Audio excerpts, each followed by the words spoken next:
बोले हनुमान बाबा की जय। एक ब्राह्मण दंपत्ति के कोई संतान न हुई थी, जिसके कारण पति पत्नी दुखी थे। वह ब्राह्मण हनुमान जी की पूजा हेतु वन में चला गया। वह पूजा के साथ महावीर जी से एक पुत्र की कामना प्रकट किया करता था। घर पर उसकी पत्नी मंगलवार का व्रत पुत्र की प्राप्ति के लिए क्या करती थी। मंगल के दिन व्रत का भोजन बनाकर हनुमान जी को भोग लगाने के बाद स्वयं भोजन ग्रहण करती थी।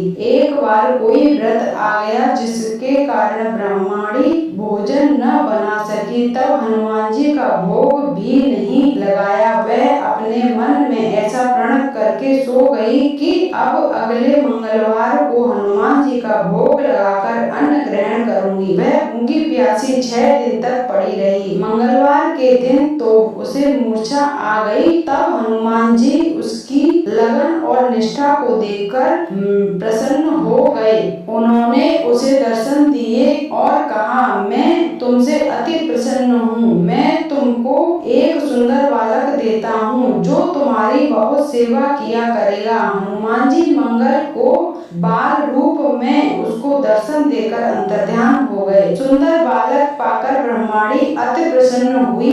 ब्राह्मणी ने बालक का नाम मंगल रखा। कुछ समय पश्चात ब्राह्मण वन से लौटकर आया। प्रसन्न चित्त सुंदर बालक को घर में क्रीड़ा करते देखकर वह ब्राह्मण पत्नी से बोला, यह बालक कौन है। पत्नी ने कहा, मंगलवार के व्रत से प्रसन्न हो हनुमान जी ने दर्शन दे मुझे बालक दिया है। पत्नी की बात छल से भरी जान उसने सोचा, यह कुटिला व्यभिचारिणी अपनी कलुषता छिपाने के लिए बात बना रही है। एक दिन उसका पति कुएं पर पानी भरने चला तो पत्नी ने कहा कि मंगल को भी साथ ले जाओ। वह मंगल को साथ ले गया और उसको कुएं में डालकर पानी भरकर वापस घर आया तो पत्नी ने पूछा कि मंगल कहाँ है। तभी मंगल मुस्कुराता हुआ घर आ गया।